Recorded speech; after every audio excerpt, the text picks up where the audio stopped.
नमस्कार, स्वागत है आप सभी का smile please Yogesh YouTube channel पर। उम्मीद करते हैं आप सब बहुत ही अच्छे होंगे और वीडियोस के माध्यम से निरंतर कुछ ना कुछ ज़रूर सीख रहे होंगे। तो आइए समय को बिना गवाए आज की वीडियो की शुरुआत करते हैं। आज की वीडियो में हम 12वीं कक्षा का विषय अर्थशास्त्र करेंगे, जिसमें हमारा एक टॉपिक है आय के चक्रीय प्रवाह का 3 क्षेत्रीय मॉडल। कि आय के चक्रीय प्रवाह में हम 3 क्षेत्रीय मॉडल का प्रयोग कैसे करते हैं और ये हमारे कहाँ कहाँ काम आने वाला है। तो देखिए, चक्रीय प्रवाह का यह मॉडल वास्तविकता के अधिक समीप होता है। वास्तविकता का अर्थ यह हुआ कि वास्तव जीवन में हम खर्चे भी करते हैं, हमें कुछ आय भी प्राप्त होती है। इसके अंदर सरकार एक अहम भूमिका निभाती है। आय के जब हमने चक्रीय प्रवाह का 2 क्षेत्रीय मॉडल किया था, तो उसके अंदर हमने केवल 2 ही कारकों को लिया था, जिसके अंदर एक तो प्रोड्यूसर और दूसरा हाउस होल्ड सेक्टर था। ठीक है, ये हमारा 2 क्षेत्रीय मॉडल था जिसमें हमने फर्म और हाउस होल्ड सेक्टर को लिया था। अब हम आय के चक्रीय प्रवाह का 3 क्षेत्रीय मॉडल करेंगे।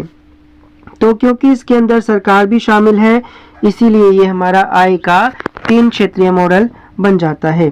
इसको हम एक डायग्राम के माध्यम से करेंगे तो आपको और भी अच्छे तरीके से समझ में आएगा। जैसे सबसे पहले हम करते हैं यहाँ पे प्रोड्यूसर, या हम इसको कहें फर्म। ठीक है, कि हमारे पास एक जो कारक है, एक जो फैक्टर है, वो प्रोड्यूसर सेक्टर है, और दूसरा जो हमारे पास सेक्टर यहाँ रहने वाला है वो है हमारे लिए हाउस होल्ड सेक्टर। यहाँ लेते हैं इसको हम हाउस होल्ड सेक्टर। ठीक है, तो हम इसको हाउस होल्ड में लिख लेते हैं। 2 तो हमारे ये कारक थे पहले। अब इसके बाद इनमें हम एक तीसरा कारक और ऐड करेंगे, जो कि है हमारे लिए सरकार। ठीक है, तो तीसरे कारक को यहाँ हम ऐड करते हैं, ये है गवर्नमेंट।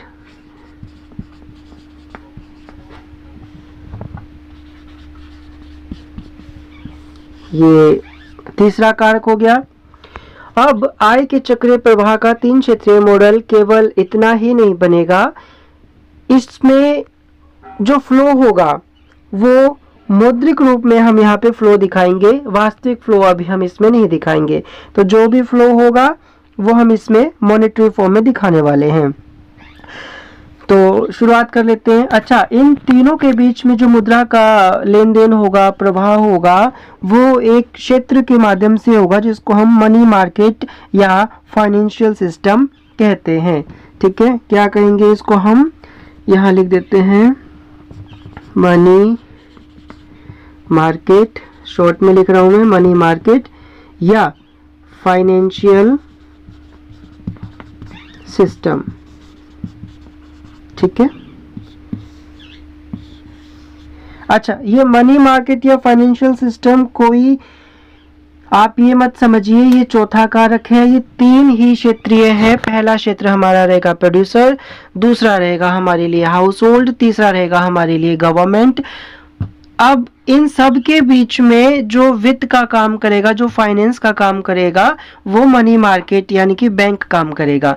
ठीक है, अब इनके बीच में होगा सर्कुलर फ्लो, या फ्लो होगा जो इर्द गिर्द घूमेगा। अब जैसे गवर्नमेंट बहुत सारी चीजें हमसे टैक्स के रूप में लेती है, प्रोड्यूसर से भी लेती है और हाउस होल्ड से भी लेती है।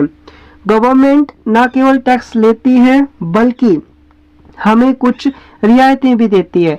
ये सारी चीजें हम फ्लो के माध्यम से यहाँ पे समझने वाले हैं।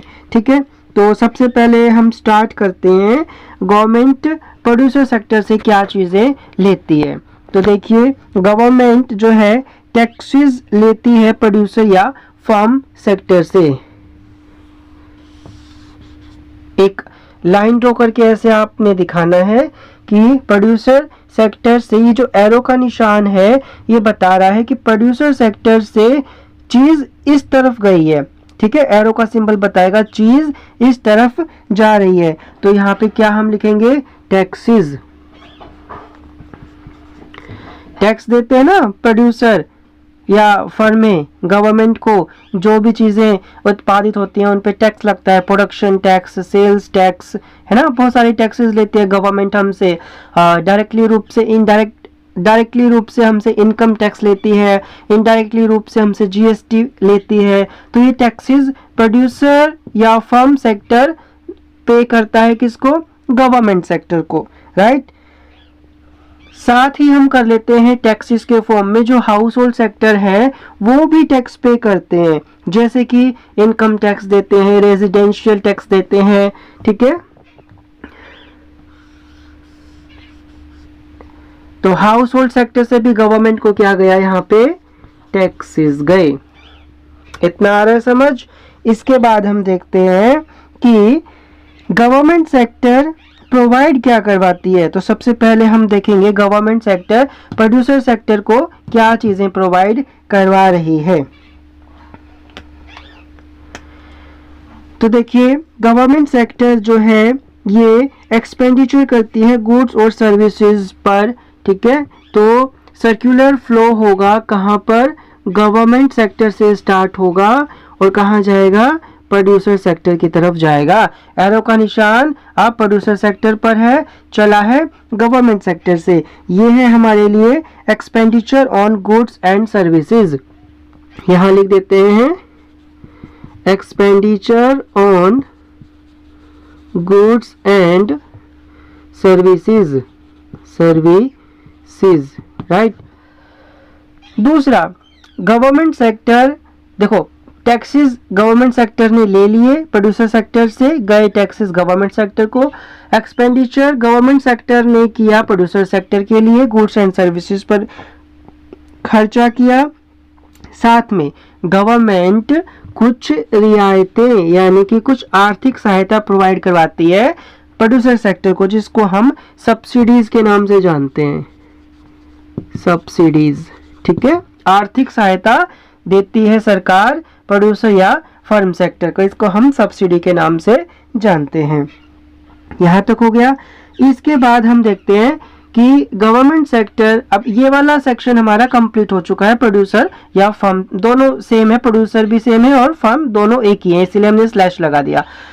अब गवर्नमेंट सेक्टर जो है वो हाउस होल्ड सेक्टर से टैक्सेस तो ले लेती है डायरेक्टली रूप से, इनडायरेक्ट है, वैसे जीएसटी भी है, लेकिन प्रोवाइड क्या करवाती है, तो प्रोवाइड करवाती है उनको ट्रांसफर ऑफ पेमेंट्स, ठीक है। ट्रांसफर ऑफ पेमेंट में देखो सरकार की तरफ से ये गया और आया हाउस होल्ड सेक्टर की तरफ, इसीलिए हमने ये एरो नीचे की तरफ लगा दिया है, ठीक है। ये जो तीर का निशान है ना, ये हाउस होल्ड सेक्टर के की तरफ है, मतलब सरकार की ओर से ये चीजें कहाँ पे आई है, हाउस होल्ड सेक्टर को प्राप्त हो रही हैं।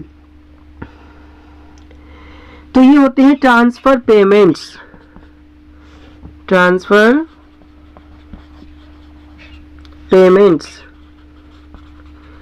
पेमेंट्स होती हैं, जैसे मानिए सरकार बुढ़ापा पेंशन देती है, वृद्धावस्था पेंशन देती है ना अपने नागरिकों को, इनको हम ट्रांसफर पेमेंट्स कहते हैं। इसके अंदर क्या होता है, जो मौद्रिक प्रभाव होता है, जो मॉनेटरी फ्लो होता है, वो सरकारी सेक्टर यानी कि गवर्नमेंट सेक्टर से हाउस होल्ड सेक्टर की तरफ यानी कि गृहस्थ क्षेत्र की तरफ होता है।